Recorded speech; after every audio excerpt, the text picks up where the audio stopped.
Good afternoon. I'm Kathy Terrell. I'm Deputy Executive Director of the Employees Retirement System of Texas. Happy to be here this afternoon to provide you some information about ERS. ERS is the agency that administers the benefits that the state offers to its workforce, the very important workforce that carries out the programs that you tell it to do. And we offer a complete benefits package, the state does, including dental, vision, 401k, 457, but there are two major programs for which we talk to you about, which we get appropriations, and I want to talk about the impact of HB1 on those programs. On page 2, those two major programs for which we receive some state funding is the group benefits program and the retirement plans that we administer on your behalf. The group, despite our name being the Employees Retirement System, we operate a very large benefits program, health insurance benefits program. We cover all state employees, retired state employees, and all employees of public higher education institutions in the state, including junior and community colleges, all higher ed except for the University of Texas system and the Texas A&M University systems. They operate their own health insurance programs. And as you heard from Brian, they do health insurance for public school teachers. Switching to the next page 4, we'll talk a little bit more about retirement. And this is a snapshot of the financial status of the funds as they stand as of the end of last fiscal year. If you look at the left-hand column, there's a graph called ERS. That's what you're going to commonly hear as the plan that state employees are in. So state employees are in that plan, elected state officials who decide to join that plan, this is the plan that they are in, as well as district attorneys. That 72% is a snapshot of our funded ratio. You can see that there's a dark green circle and then a light green circle. The light green circle is the difference between how much we owe and how much we have on hand to pay that. But the important part of this graph is the green arrow, which is going up. If you had seen this graph a couple of sessions ago, that green arrow would have been going down. And in fact, the ERS plan was going to run out of money. It had what we call an infinite amortization period, meaning which we were never going to have enough money to pay the benefits that we owed. Thanks to the hard work of Chair Bonin and many other people, that has been turned around. The state has designed a funding mechanism, which I'll talk a little bit more about in a moment, and given some supplemental funding to the plan. So while the 72% seems low, it's on a path for full funding to be fully funded at least by 2054, and actually we are doing better than that, so I'll talk about that in a moment. Along with that, the extra money, there was a number of best practices that came along with that. So the example I like to use is your mortgage. If you take out a 30-year mortgage, you know when you're going to pay that mortgage off. What had been happening with the state is every year we would come and recalculate that 30-year mortgage. And so you never really quite got to paying that off.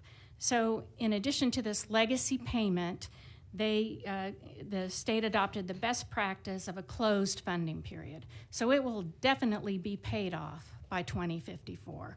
And the legacy payment will adjust in order to do that. And then in addition to that, as you know, if you have a mortgage, if you pay a little extra, that pays it down faster, and the state has done that as well. So we're really in much better financial shape than we were a few years ago.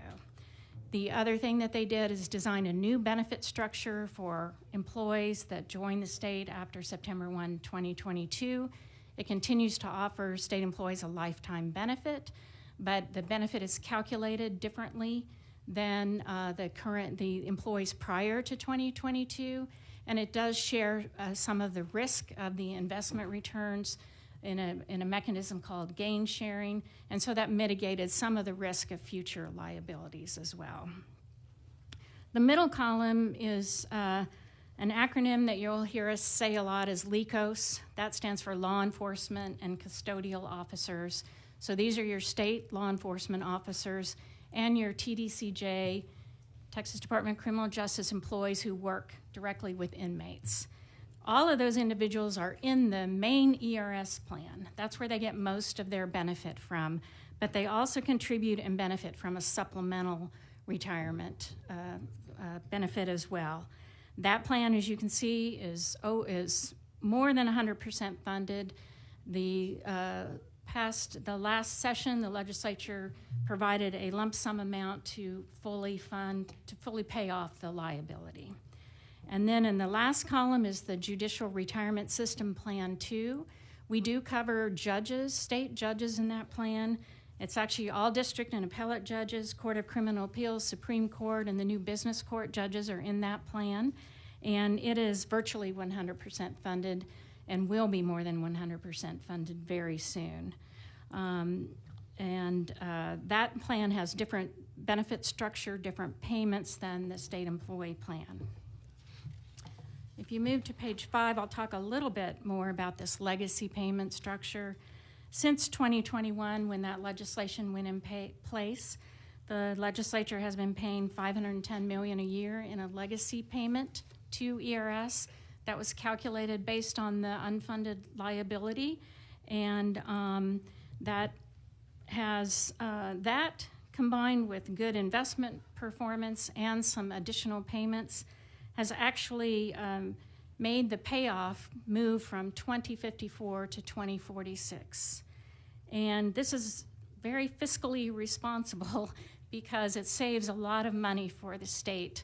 Because we have ERS has an assumed return rate of 7%, that liability was growing at 7% per year, one of the most expensive liabilities that the state has. So when you pay it down in advance, you save a lot of money. So those legacy payments are projected to save $8.5 billion for the state. And then in the HB1 as filed, there is a supplemental or additional one-time payment of $1 billion that would go towards the ERS plan. That payment alone would decrease the payoff by 2 years, so that would make it 2044. And that $1 billion is expected to save about $2.7 billion in interest savings.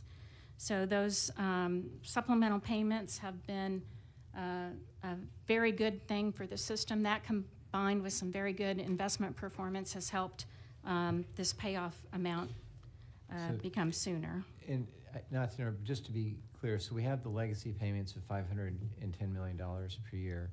And what I think you're referring to is that in the current biennium, in addition to the $510 million per year, the legislature put in another $900 million, and that saved roughly $5 billion and shortened the time to be 100% funded. And so then what's proposed in the introduced bill is another $1 billion. It saves another $2.7 billion in interest payments, and then further shortens the time to be 100% funded to 2044. Yes, sir. I'm sorry if that wasn't clear. And in the meantime, we'll continue to do the 510. The 510. Yes, correct. So the impact on page 6 combines all of the additional payment that has already been received and then the projected. So you always hate to come before a body with a chart where the lines are always going down, but in this case, these lines going down are a good thing. The dotted line to the far right is the impact of Senate Bill 321, which was the legislation that was passed. And it shows that we started with about a $15 billion unfunded liability, and because of the legacy payment structure, that was going to be paid off in 2054. The yellow line or gold line shows the impact of the previous supplemental payment, the $900 million that was provided to the fund last legislative session, as well as the investment experience that we had on that, and the continued legacy payments. So that brought the payoff date down to 2046. And then in this budget as filed, there is the continuation of the legacy payments and an additional $1 billion payment to ERS, which further reduces the payoff to 2044. And that UAAL, sorry for the abbreviation there, that's unfunded actuarial accrued liability. Again, that's the difference between what you owe and what you have. On page 7, I'll talk a little bit about a cost of living adjustment that ERS just paid. This was also a result of the improved financial experience of the plan. This is legislation that was actually passed in 2013, but we are not able to pay it out until the plan was sound. The plan, according to statutory guidelines, was sound as of 8/31/24. So we paid out this COLA. It is for the people who qualified for it, is a continuing COLA, but there was only one group that qualified for it. You had to have been retired for 20 years as of December 31st, 2024. And it had a capped value, either 3% of your annuity or $100 a month, whichever is less. It is the only benefit that we've paid out since 2002. So our retirees the plan is not designed or funded to provide regular cost of living adjustments or 13th checks. Those are outside of the plan design.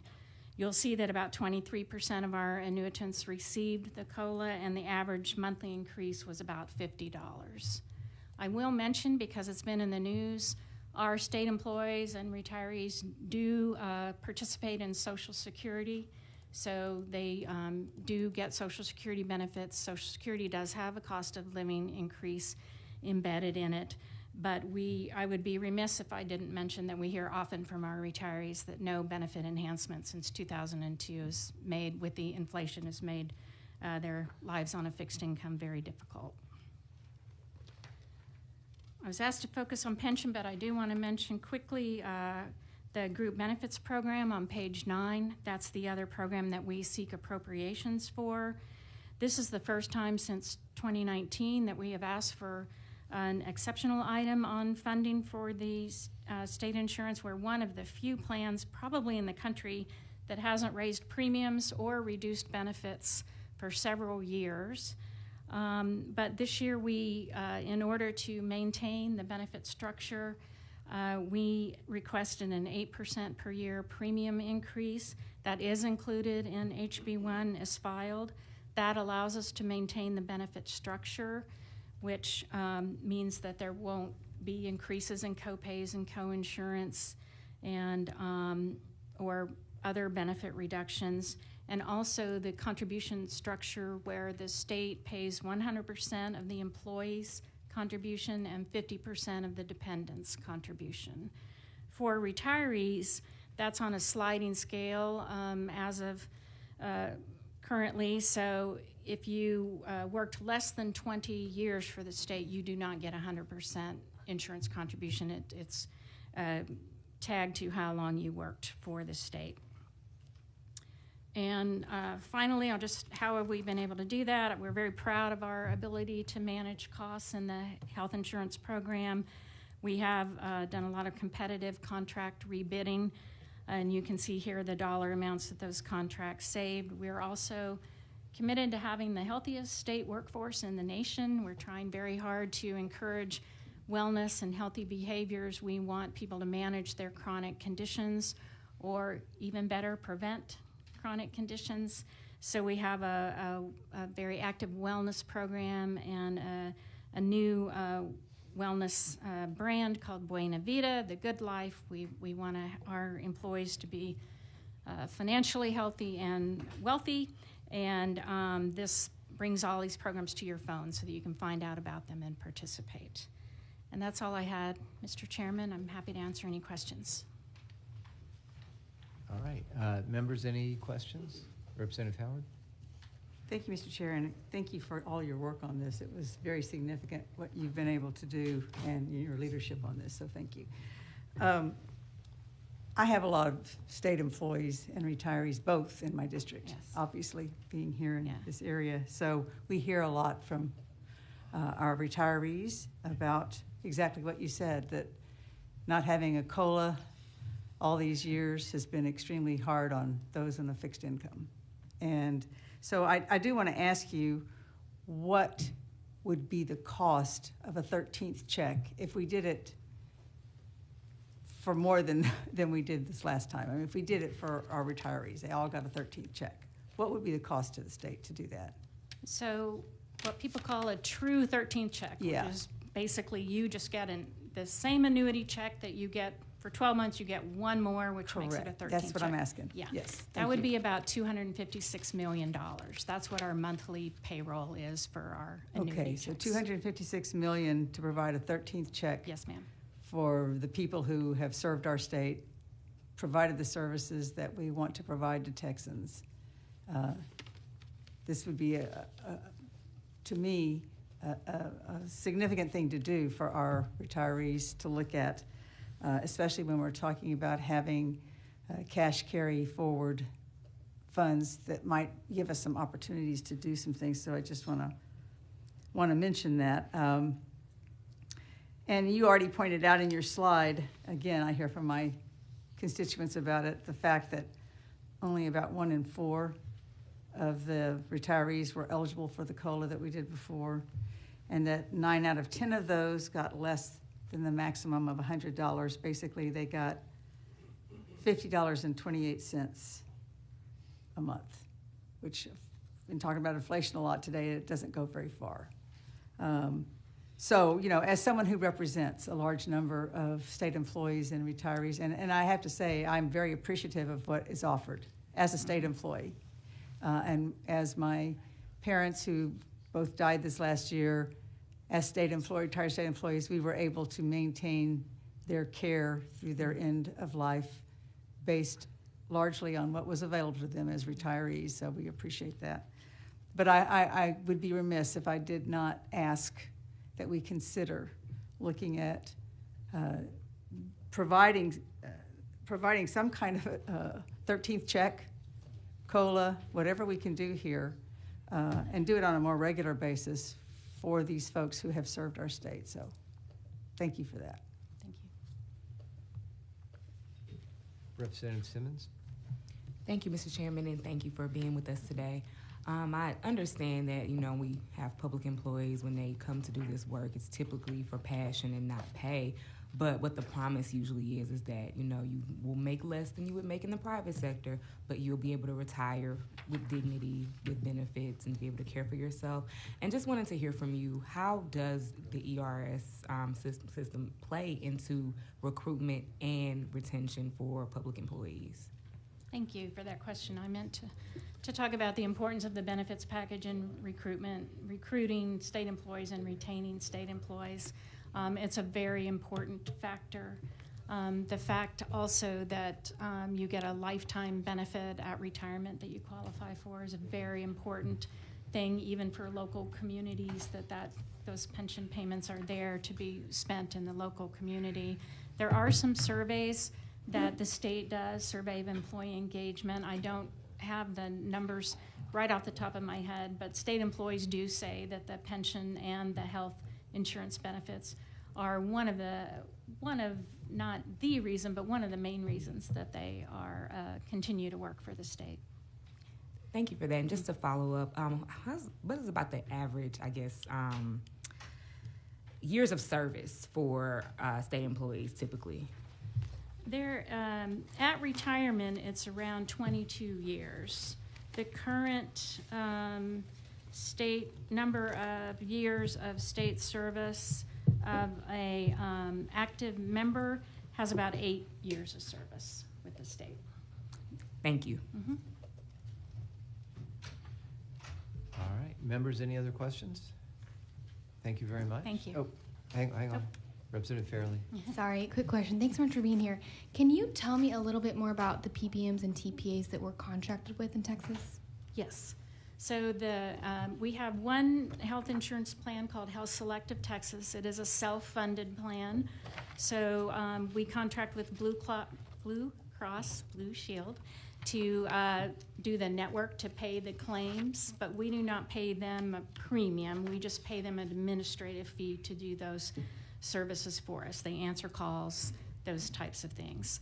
And then the pharmacy benefit manager is Express Scripts, or ESI, and similarly, that's also a self-funded plan, and so they are paying they are deciding the formulary, and they are paying the pharmaceutical claims and doing the pharmacy network for us. Pardon? Is Optum? And I'm sorry, for the Medicare, Health Select Medicare Advantage, those are retirees in Medicare. That pharmaceutical is United Healthcare. Oh, sorry, the medical is United Healthcare. And that is not a self-funded plan. We contract with them for that plan. All right, members, any other questions? Thank you. We appreciate you being with us this Thank you. afternoon. The next topic on our agenda is transportation funding. The chair calls Mark Williams and Stephen Stewart with the Department of Transportation.